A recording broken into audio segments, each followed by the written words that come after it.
Okay, now we're going to play with some different kinds of paper. I've got some old book text here, and I've got some black construction paper, and we're going to do something a little different. Still working with the gesso, but this time what we're going to do is use it as a glaze, and then we're going to tint it.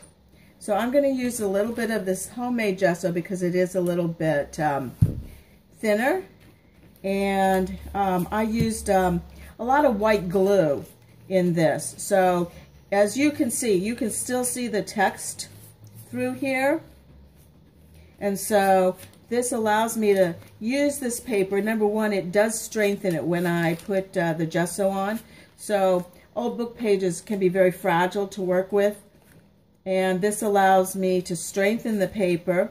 I'm adding some brush strokes, which will be really interesting when it dries, and it's a bit of a glaze because it's covering up a little bit the text that you have on here. I don't need a lot. I've still got some on the brush, so I can just sort of do a light coating on here. And you'll see when we let them dry that you'll have different effects with how much you put on your paper. Okay, let's let those dry a minute. And I'm going to set those aside, bring in one of my pieces of black construction paper, and what I'm going to do here, I'm going to put down a lot because I'm going to tint this with a little bit of watercolor. Just a little bit. There we go. And we'll just mix it right here on the paper. And that'll be a fun way to add some texture to this paper that's black, and I do like using black construction paper. Ooh, this is going to be very cool when it's dry. I love all that texture. I'm just mixing the watercolor right on the paper. And of course I could add more colors if I wanted. We could do a little bit of the stamping that we did before. This is pretty wet, so this texture will sort of melt a little bit, but I'm liking that. And I think I'll use my straw again and show you how that works. See how I can sort of create an interesting effect by moving the paint across the page. All right, we're going to set that aside and let that dry and come back to it in a little bit.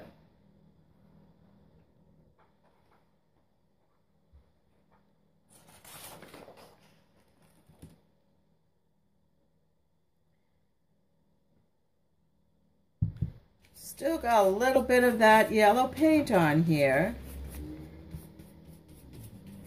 And I did not put as much gesso down this time. So I'm going to get a much lighter coverage.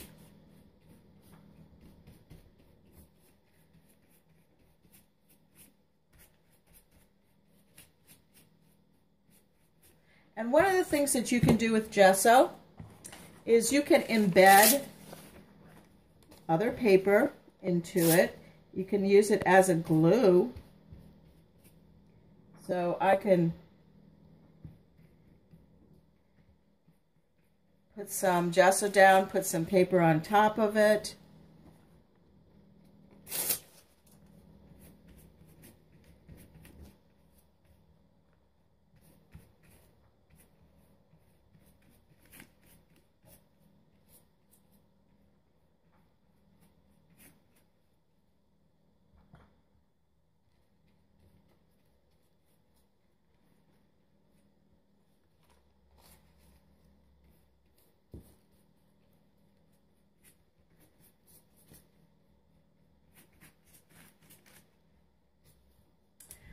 And let's see, I'll come back in with my palette knife here and create some interesting marks.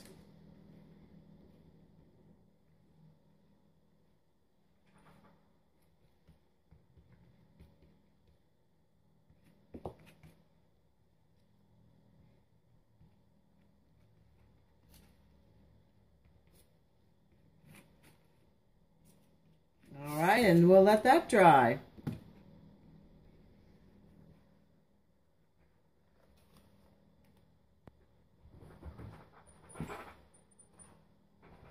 Well, I've got one more piece here. Oh, no, I got two. All right, well, we're in for some fun, ladies and gentlemen. Let's see, let's go with a different color this time. Let's try a green.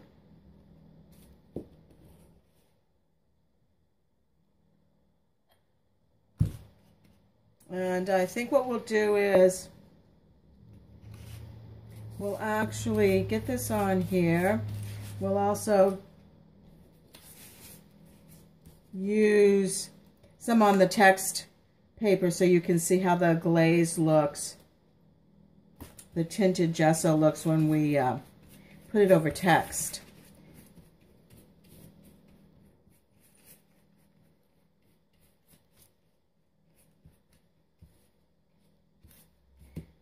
This is clean, I think, I'm just gonna put some more down on here and use my palette knife to create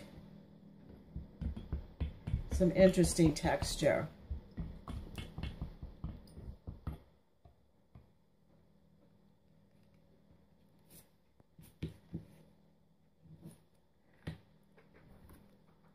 Here's some of the thicker gesso.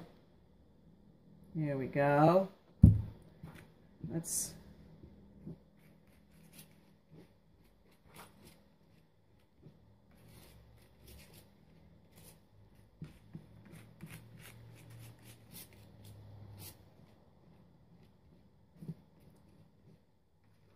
love that luscious texture.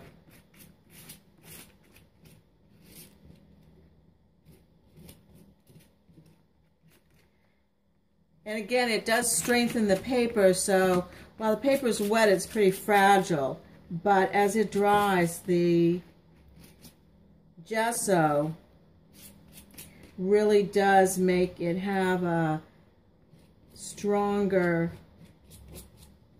feel to it, which is nice when you're working, especially if I wanted to use something like this as a background.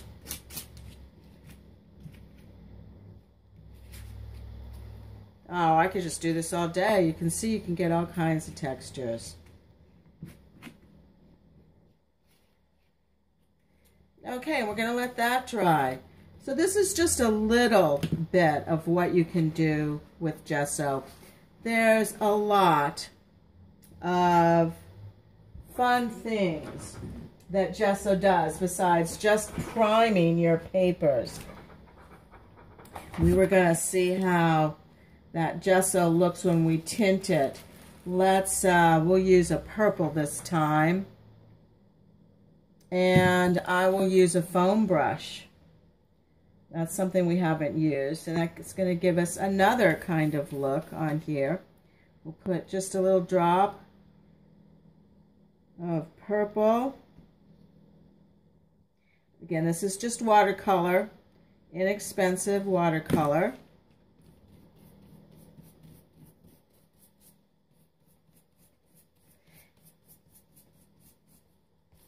And because this is the thinner gesso, I can still see the text through this little glaze, basically, or wash that I'm creating over the text.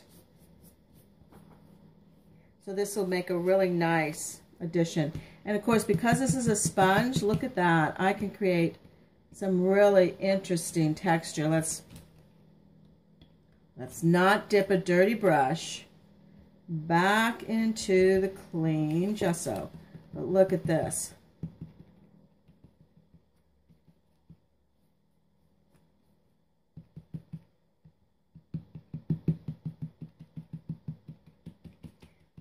Mixed media is a lot about playing. It's experimenting and sort of exploring, discovering what happens if I do this, what happens if I do that. See, I can make some interesting textures by doing that with my foam brush, just sort of twirling it around.